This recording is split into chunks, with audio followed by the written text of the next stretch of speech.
محمد. ثانيا الله لكم. اللهم صل على محمد وآل محمد. لقضاء الحوائج وشفاء المرضى الثالثة بأعلى أصواتكم. اللهم صل على محمد وآل محمد. سيدي العزيز تفضلوا معي. أعوذ بالله من الشيطان الرجيم. بسم الله الرحمن الرحيم. صلى الله عليك يا سيدي ويا مولاي يا رسول الله. صلى الله عليك وعلى أهل بيتك الطيبين الطاهرين المظلومين. لعن الله الظالمين لكم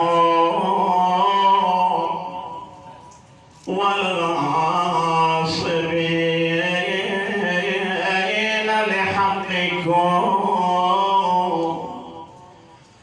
صلى الله عليك يا سيدي ويا مولاي يا أبا عبد الله. يا رحمة الله الواسعة ويا باب نجاة الأمة. ما خاب والله من تمسك بكم ومن من لجأ إلى حصنكم. طبتم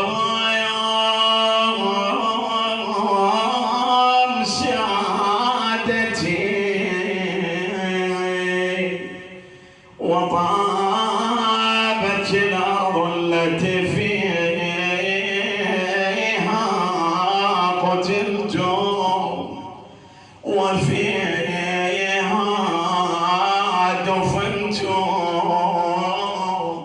ففزتم والله فوزا عظيما.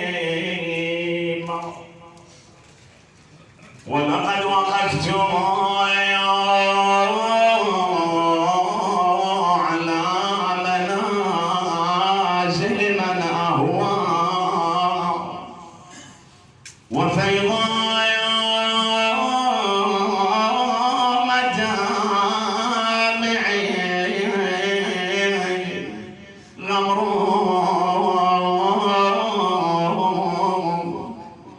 وسألتها لو أنها نطق أم كيف ينطق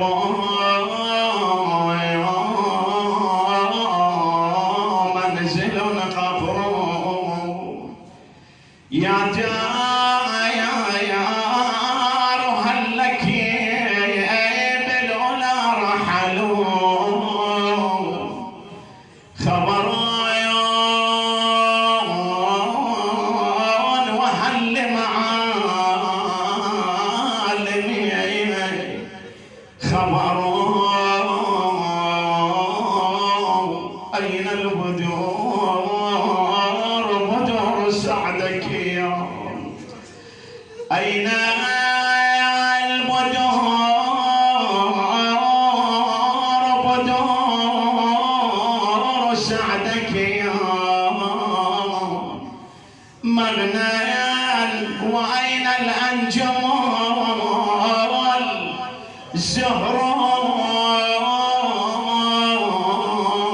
أين الكمات ولن أكفه في النائبات المعسرين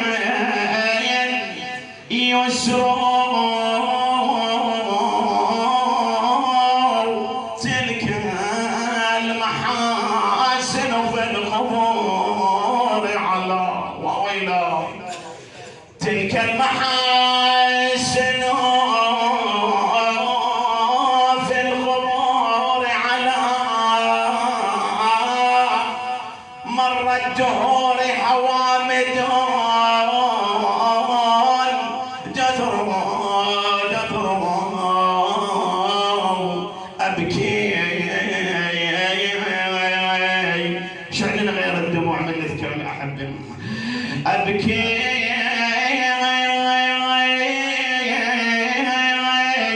اشتياقا كلما ذكروا يا أبا عبد الله أبكي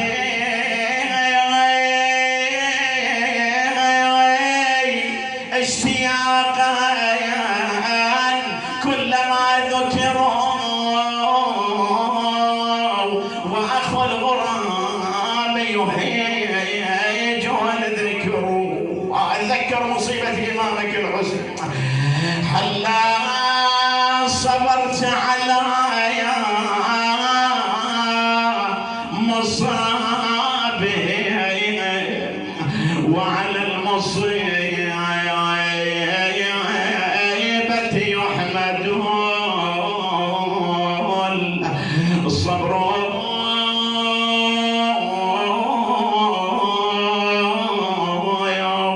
وجعلت رزقك في الحسين فبي يا أبا عبد الله يا زهراء وجعلت رزقك في الحسين ففي رزق ابن فاطمة لك يا الأجر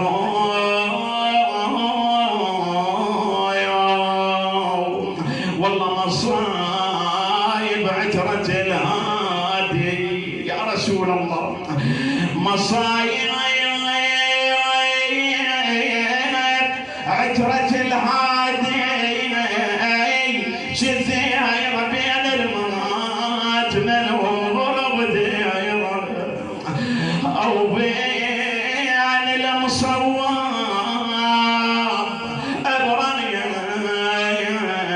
أبريان شبير ومنهم من تفتايت شبدنا بسموم لكن والله لكن يا خلايك لكن يا خلق أم الرزايا يوم حسين وأولاد الضحايا هناك روح الكربلاء اتذكر مصيبة لوعة عطش الإمام الحسين والله لكن يا خلق أم الرزايا يوم حسين وأولاد شنو ضمايا يوم اللي قضوا كلهم ضحايا وقضوا زينب الحرة مجسمة جسوم هاي فخر المخدرات مولاتي يا زينب الله يساعدك على هذه المعنى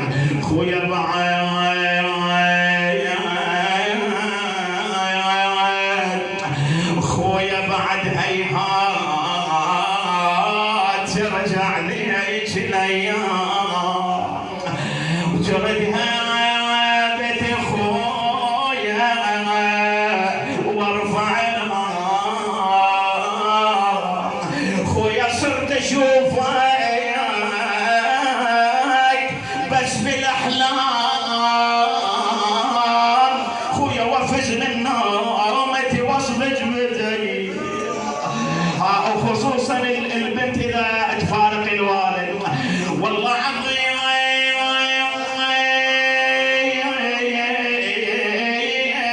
مصاب غربتنا لسان حال مولاتي زينب ابويا عظيم مصاب غربتنا مهانا ايش كثر بعد الابو شفنا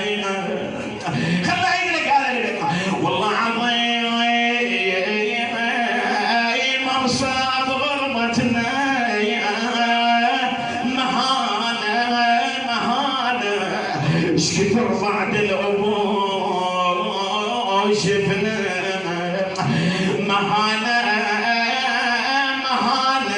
مهانة مخدرة حيدر،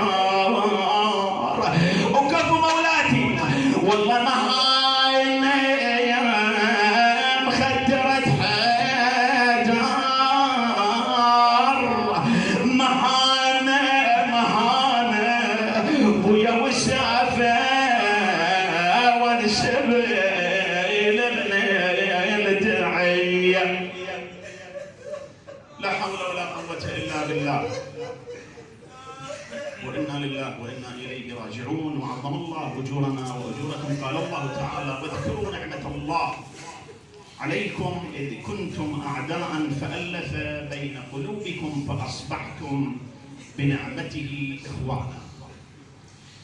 لعله الإنسان يقع في اشتباه، ولعله الإنسان يقع في تصورات خاطئة لا تتوافق مع كتاب الله ولا تتوافق مع مفاهيم وتعاليم الإسلام الحنيف. طبعا الإنسان كما تعلمون الإنسان خطاء، الإنسان يشتبه، الإنسان يخطئ. المعصوم إلا من عصم الله تعالى، ونحن نعتقد العصمة للنبي صلى الله عليه وآله وسلم وآله الأطهار صلوات الله.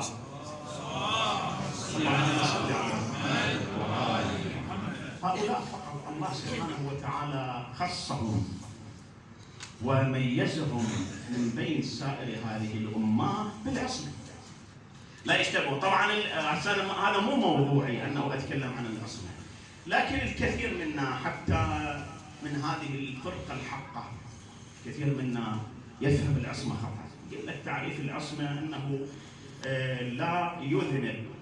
هو أنت تقدر تعصم نفسك الآن لو كان هذا هو مفهوم العصمة، أنه الإنسان لا يقع في المعاصي، أنت تقدر تعصم نفسك أو لا؟ طبعا هذه درجة من درجات العصمة، وإلا لها معنى أوسع، لها مصادق. من مصادقها العلم اللدني، يعني أن يكون المعصوم علمه لدني غير مكتسب من الناس، إنما علمه من الله. هذا أمر. الأمر الآخر أن يكون منصبا من الله. هسه هذا مو موضوع، لكن الإنسان معرض إلى الاشتباه، معرض إلى الأخطاء. يعني مثلا بعض تصوراتنا أنه قد البعض يتصور أن الموت شر، قد تستغرب. مو إحنا لما مثلا نفقد عزيز، والد أو والدة أو أخ أو صديق، الناس يبكون. فلسفة البكاء شنو؟ طبعا مو المغزى والمعنى من البكاء المراد منه الاعتراض على أمر الله، حاشا. نحن حينما نبكي ونتفجع طبعا لألم الفراق، هو هذا، لأن الفراق ليس بالأمر الهين، وإلا ليس المراد من البكاء الاعتراض. من نحن حتى نعترض على الله؟ لاحظوا، احنا نعتقد الله حكيم. شنو حكيم؟ يضع الأشياء مواضعها. يعني الله لا يخلق شيء عبثا، لا يخلق شيء جزافا، لا يخلق شيء إلا ومن ورائه حكمة. كل شيء يخلقه الله فيه فائدة، فيه مصلحة. سؤال، قد واحد يقول يرد هنا إشكال على هذه الأطروحة أو هذا الموضوع. زين، الآن البشر فيهم الصالح، فيهم الطالح، فيهم المشرك، فيهم المنافق، فيهم المجرم، فيهم القاتل. زين، هذا شلون إذا كان الله خلق هذا الإنسان وهذا فيه خير، شلون الله خلقه وهو مجرم؟ لا، مو هكذا. المشكلة وين؟ الله خلق الإنسان، مو الآية ولقد خلقنا الإنسان في أحسن تقويم. شوفوا، الله خلق الإنسان طاهر ورقة بيضاء. وين المشكلة؟ المشكلة فينا. شوفوا العلماء، حتى علماء النفس، يتكلمون عن العوامل التي تكون سببا لإصلاح الإنسان، وفي المقابل أكو عوامل تكون سببا في إفساد الإنسان. من بين هذه العوامل شنو؟ المجتمع. يعني مثلا واحد الآن نصراني، ولد في بيئة نصرانية، يطلع نصراني. شو يطلع؟ شيعي؟ ما ممكن. واحد ولد في بيئة شيعية، شو يطلع نصراني؟ لا يطلع شيعي. واحد ولد في بيئة سنية يطلع سني. الأسرة، عامل الأسرة يؤثر. إذا هذا المولود يولد على الفطرة، ما إلى ذنب، ما إلى ذنب. الذنب وين؟ بالناس. هذا لما يختلط بالمجتمع ويشوف العادات والتقاليد، يشوف الأذغان والأحقاد والظلم والتعدي والاستئثار. معذرة اللي جاي يصير هذا يظلم هذا وهذا يقتل هذا بالله عليكم لما يشوف هاي الأمور السلبيات، هذه الأمور الخطيرة، ايش راح يطلع؟ فقيه؟ يطلع مثل عمار بن ياسر؟ لا، راح يكتسب إلا ما رحم ربي. فلاحظوا كل شيء الله يخلقه رحمة. شوف حتى الموت، مو احنا نعتقد، لا القرآن الذي خلق الموت والحياة. شوفوا الموت مخلوق من مخلوقات الله وخلق قبل الحياة، باعتبار أنه لم تكن حياة، سبقت الحياة عدم. وأبونا آدم خلق من العدم، خلق من الطين. ترى أنا وأنت ما خلقنا من الطين بالمناسبة، هذا اشتباه. مو عندنا آية تقول، قد واحد يقول آية ولقد خلقنا الإنسان من سلالة من طين. طبعا السلالة المراد هو الإنسان الأول آدم. منين خلق آدم؟ خلق من الطين، من التربة. احنا أصلنا من التربة. مو آية أخرى تقول ولقد خلقنا الإنسان من ماء مهين. لا يمكن الجمع بين الآيتين، يصير تعارض، وكتاب الله ليس فيه تعارض. إذا قلنا نحن أيضا خلقنا من الطين، وهذا أمر بديهي. الإنسان إحنا ما خلقنا من الطين، آدم خلق من الطين. الإنسان ما بعد آدم خلقوا من ماء مهين. فكل شيء الله خلقه خير، حتى الموت. وليش الله خلق الموت؟ الحياة ممكن أن تستقيم من دون الموت؟ لا أبدا. ما هي فلسفة الموت؟ ما هي حقيقة الموت؟ وهل يسلم أحد؟ اللي قبلنا، اللي أفضل من عندنا، ترى ماكو أحد يسلم من الموت. هذا قانون إلهي لا يغير ولا يبدل أبدا، لا يبدل. مهما تقدم العلم، مهما ابتكر واخترع الإنسان، ما يقدر يغير من قانون الله ولو بمقدار ذرة. كل نفس، شوف من دون استثناء، كل نفس ذائقة الموت، لا يستثنى أحد من الموت أبدا. الموت طبعا، الموت هذا يتعلق بالجسد. جسد الإنسان يموت، ترى الروح بتموت، لا أبدا. الموت عبارة عن انفصال بين الروح والجسد. لاحظوا الجسد يتلاشى، يعدم، يدفن، إلا أجساد الأنبياء والأولياء الأئمة الأطهار، لا، أجسادهم هي باقية على ما عليه.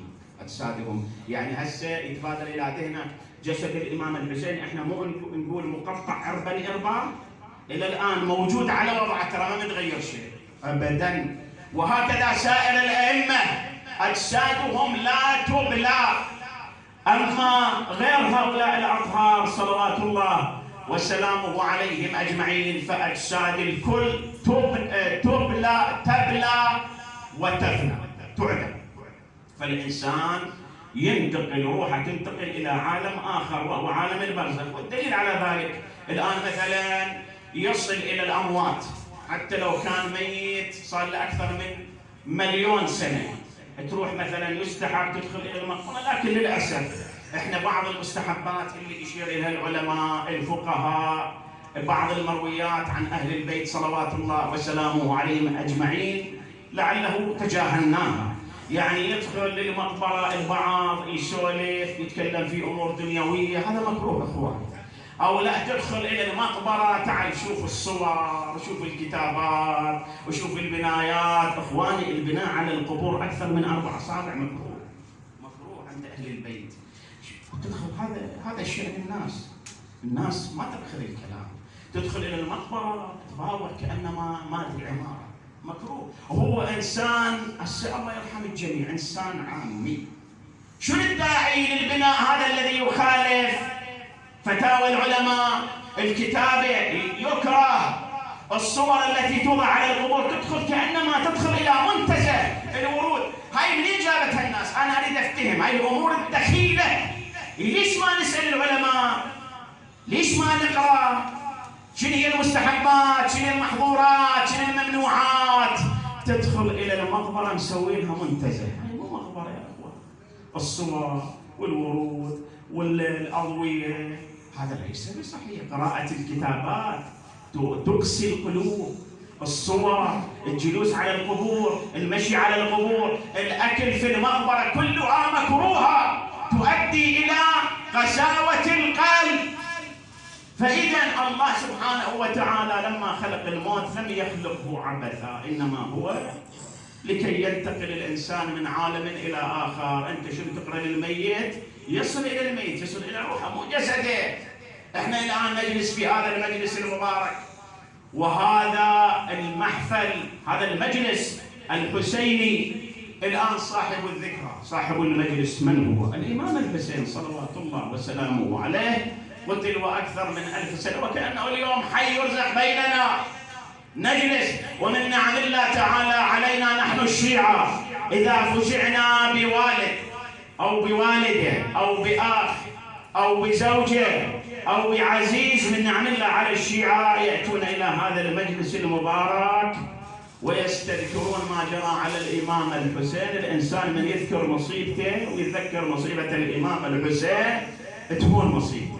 مهما كان الفقيد عزيز وإلى مكانه، لكن لما تأتي إلى مجلس الإمام الحسين وتتذكر ما جرى عليه راح تهون مصيبتك.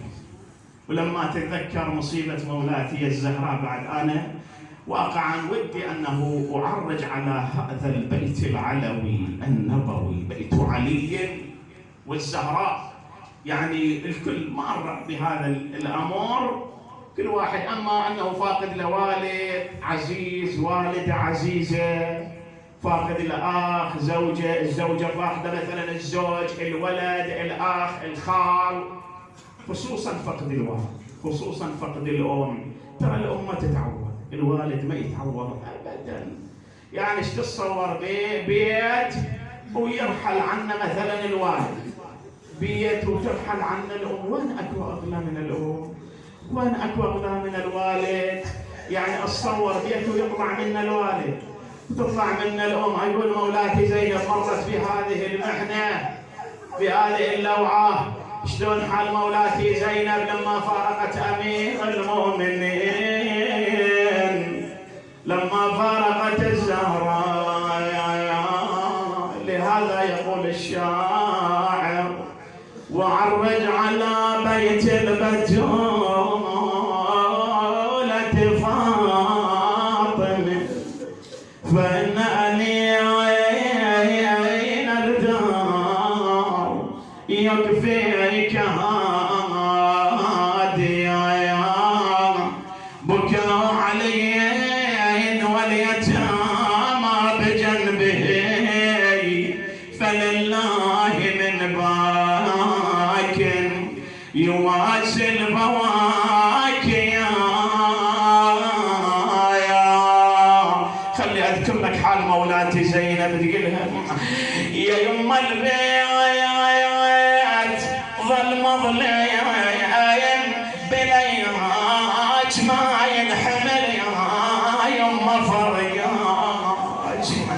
أنا يا ريت يا ريت روح تروح وياك، ولا أشوفك على فراش المنية.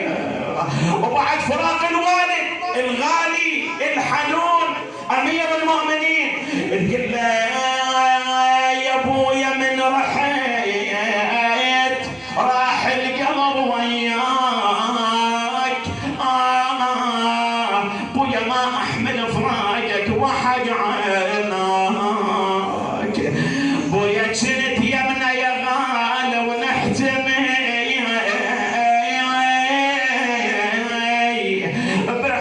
برحماك، ابويا تمنيت قبرك هناك. وبعد فقد الإمام الحسين الأخ الغالي، لما فارقت الإمام الحسين مولاتي زينب شنو حالها؟ ما جن عليها الليل قل اخويا مسا يا حسين واحد امسى يا المسا يا حسين واحد ومتحيره وايدي على خدي اخويا بس الاطفال تنوح عندي اخويا يا حسين يومك مرض شبدي خويا ولا تنطف نيران وجدي هاتيت الدعاء والله حالي انا يا خويا العدو من بعدك ولا ورقيه ما تحمل فراقك خويا ولا خويا لا نبكيت يم قبرك خويا لا نبكيت يم قبرك ولا ودعتك بيوم مشوني سبيه. اللهم صل على محمد وآل محمد ورحمنا بمحمد وآل محمد. بسم الله الرحمن الرحيم. الحمد لله رب العالمين الرحمن الرحيم مالك يوم الدين إياك نعبد وإياك نستعين اهدنا الصراط المستقيم صراط الذين أنعمت عليهم غير المغضوب عليهم ولا الضالين. سبحان الله والحمد لله ولا إله إلا الله الله أكبر ولله الحمد. بسم الله الرحمن الرحيم. إنا أنزلناه في ليلة القدر وما أدراك ما ليلة القدر. ليلة القدر خير من 1000 شهر. تنزل الملائكة والروح فيها بإذن ربهم من كل أمر. سلام هي حتى مطلع الفجر. سبحان الله والحمد لله ولا إله إلا الله الله أكبر ولله الحمد. بسم الله الرحمن الرحيم.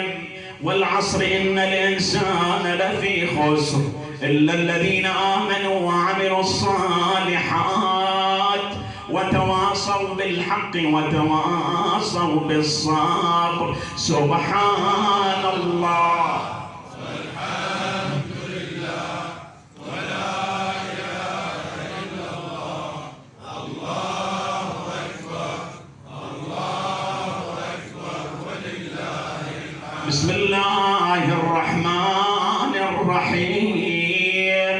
إذا جاء نصر الله والفتح ورأيت الناس يدخلون في دين الله أفواجا فسبح بحمد ربك واستغفره إنه كان توابا. سبحان الله والحمد لله ولا إله إلا الله الله أكبر ولله الحمد. بسم الله الرحمن الرحيم. إنا أعطيناك الكوثر فصل لربك وانحر إن شانئك هو الأبتر. سبحان الله والحمد لله ولا إله إلا الله الله أكبر ولله الحمد. بسم الله الرحمن الرحيم. قل هو الله أحد الله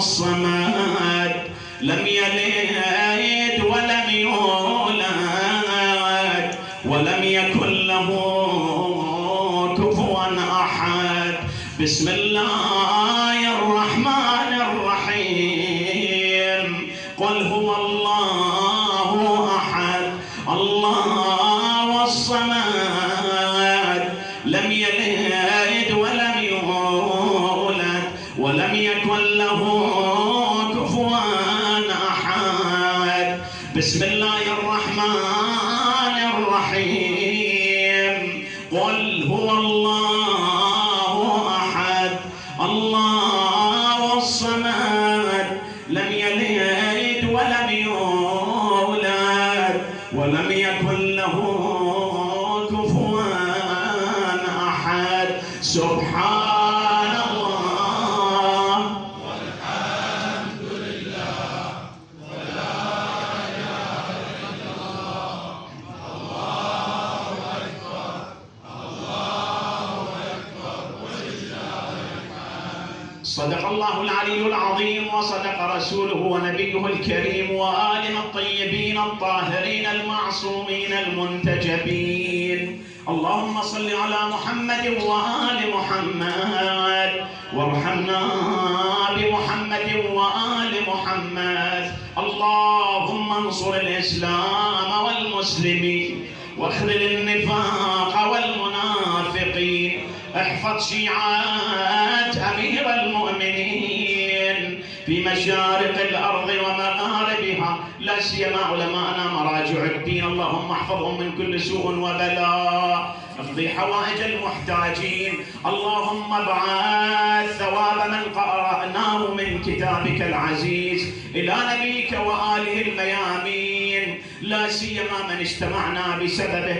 اللهم احشره مع الإمام الحسين صلوات الله وسلامه عليه وإلى شرف النبي والأئمة الأطهار شيعة أمير المؤمنين الشهداء السعداء أماتكم موت المؤسسين، لا سيما من اجتمعنا لأجله. رحم الله من يقرأ سورة الفاتحة مع الصلوات.